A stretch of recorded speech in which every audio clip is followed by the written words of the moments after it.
नमस्कार विद्यार्थी मित्रांनो, स्वागत आहे तुमचं माझ्या यूट्यूब चॅनलवरती घरचा अभ्यास. आज आपण इयत्ता 4थी धडा 4 आभाळातील फरकांड्या या धड्यावर विस्तृत चर्चा करणार आहोत. या धड्यात बघूया काय काय सांगितलेलं आहे. शाळेला सुट्टी असली की तालुक्याच्या गावावरून आणलेली रंगपेटी आणि कागदाचा तुकडा काढून गुपचूप गच्चीवर जाऊन बसायचो. पिकाचे वाफे करावेत तसे वाफे केलेली रंगाची पेटी सोबतीला असायची. सोबतीला काळी पेन्सिल, पाण्याची वाटी व हाताखाली धरायला कपटे असायचे. शाळेला सुट्टी लागली की लेखक काय करायचे, तालुक्याच्या गावावरून आणलेली रंगपेटी म्हणजे रंगांचा डब्बा आणि कागदाचा तुकडा घेऊन गुपचूप गच्चीवर जाऊन बसायचे. म्हणजे घराच्या वर असलेली जागा त्याला गच्ची म्हणतात, आपण आता टेरेस बोलतो. त्यावर जाऊन बसायचे. पिकाचे वाफे करावेत. पिकाचे वाफे म्हणजे ज्या टाईपमध्ये पिकाचे वाफे असतात तशी रंगांची पेटी सोबतीला वाफे करावे तशी वाफे रंगाची पेटी सोबतीला असायची. असे रंग लावलेले असायचे रंगाच्या पेटीमध्ये. सोबत काळी पेन्सिल, पाण्याची वाटी व हाताखाली धरायला कपटे असायचे. चित्र काढणे मला सोपे वाटायचे, परंतु घरच्यांना ते आवडायचे नाही. मन मात्र सांगायचे, चित्र काढले तर बिघडले कुठे. गुरुजी वर्गात चित्रकलेचे विषय द्यायचे. मग आपण आपले राजे, चित्र काढा आणि रंगवा. आता लेखकाला चित्र काढणे खूप सोपे वाटायचे, परंतु घरच्यांना ते आवडायचे नाही. पण लेखकाचं मन मात्र सांगायचं की चित्र काढलं तर काय बिघडतंय. गुरुजी वर्गात चित्रकलेचा विषय द्यायचे. मग आपण आपले मनाचे राजे, म्हणजे गुरुजी एक विषय देतील त्यावर आपण आपल्या मर्जीनं चित्र काढायचं. चित्र काढा आणि रंगवा असं लेखक करत बसायचं. घे ब्रश आणि मार फरकांड्या अशी सवय पुढे पुढे अंगवळणी पडली. रंग, पेन्सिल, रबर, कागद हे रविवारीचे मित्र बनले. झाडाकडे बघावे तर झाड काढावे, घराकडे बघावे तर घर काढावे. घोडा, उंट, मांजर यांना तर कायम वेटीला धरलेले. बिचारे हाती लागले नाहीत तर चंद्राला सूर्याला झाडाआडून येताना दाखवायचो. घे ब्रश आणि मार फरकांड्या. फरकांड्या म्हणजे ब्रशचा स्ट्रोक असतो, आपण मारतो त्याला बोलतो फरकांड्या. अशी सवय पुढे पुढे अंगवळणी पडली. मग लेखकांची रंग, पेन्सिल, रबर, कागद हे लेखकाच्या रविवारचे मित्र बनले. झाडाकडे बघावे, झाडाकडे बघितलं तर ते झाड काढतील, घराकडे बघितलं तर घर काढतील. घोडा, उंट, मांजर यांना कायम वेळेला धरले, म्हणजे ते कायम त्यांची चित्र काढायचे. जर ते हाती लागले नाहीत तर चंद्राला किंवा सूर्याला ते झाडाआडून येताना दाखवायचे.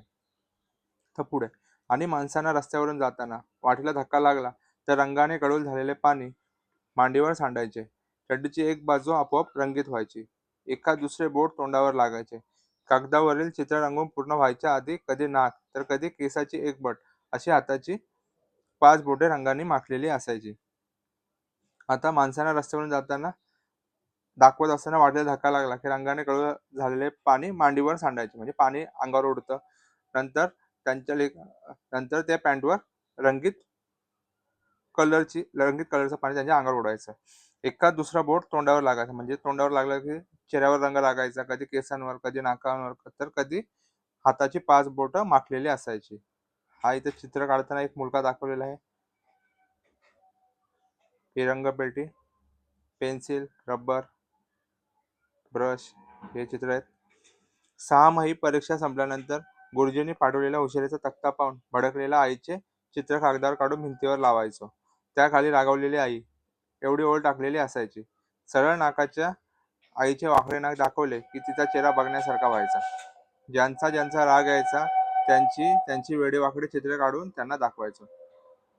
आता 6माही परीक्षा संपल्यानंतर गुरुजींनी पाठवलेला उशिरेचा तक्ता म्हणजे रिझल्ट पाहून लेखकाची आई भडकायची कागदावर. मग त्या आईचं चित्र लेखक कागदावर काढायचे. त्याखाली लिहायचे रागावलेली आई.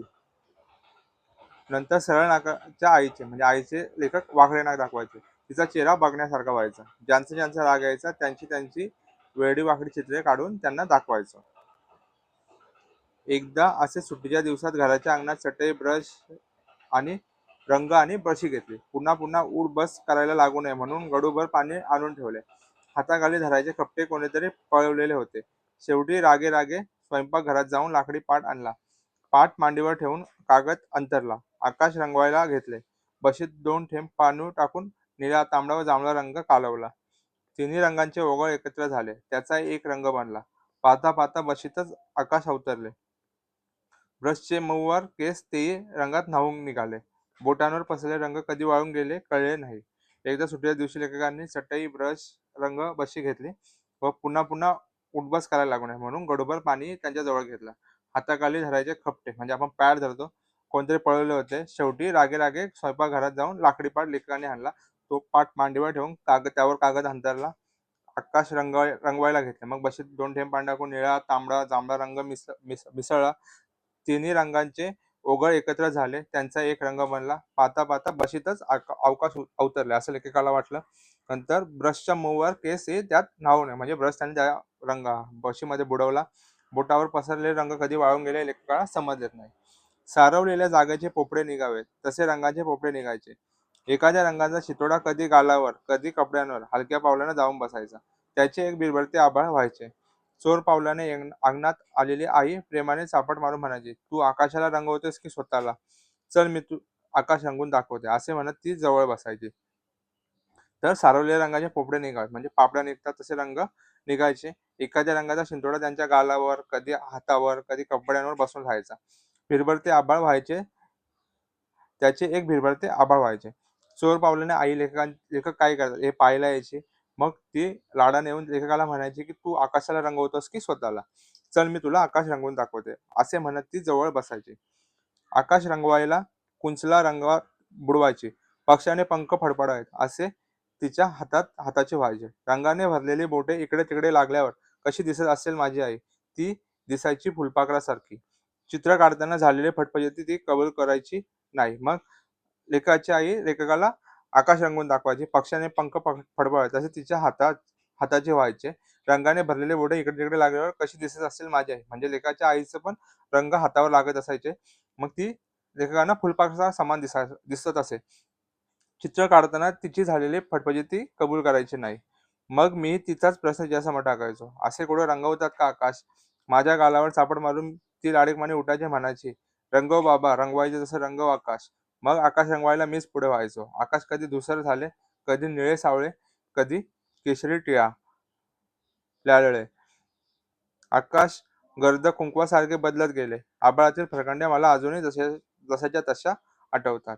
मग लेखकाची आई जेव्हा तिची फटफटीत व्हायची तेव्हा तिने विचारलेला प्रश्न परत विचारायचे की "असा आकाश रंगवतात का?" माझ्या गालावर चापट मारून ती लाडीकपणे म्हणायची की "रंगव बाबा, तुला रंगवायचं जसं आकाश रंगव." मग लेखक कधी आकाश धुसर, कधी निळे सावळे, कधी केशरी निळा, आकाश गर्द कुंकवासारखे असे लेखक करत असे.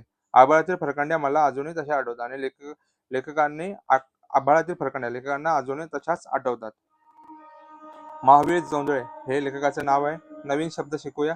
फरकंड्या, रंगांच्या वाकड्या रेषा, अंगवळणी पडणे, सवय होणे, खपटे, लाकडी फळीचा तुकडा, शिंतोडा, लहान ठेंब, कुंचला, चिंच रंगवण्याचे एक साधन, धुसर, अस्पष्ट, गर्द, गडद. आता इथे रिकाम्या जागी योग्य शब्द भरा. हा मी स्वाध्यायामध्ये तुम्हाला देईलच. तुम्हाला शिकवलेला धडा आवडल्यास आपल्या चॅनलला सबस्क्राईब करा, व्हिडिओला लाईक करा, शेअर करा, कमेंट करा आणि जास्तीत जास्त मुलांपर्यंत आपला चॅनल पोहोचवा. धन्यवाद.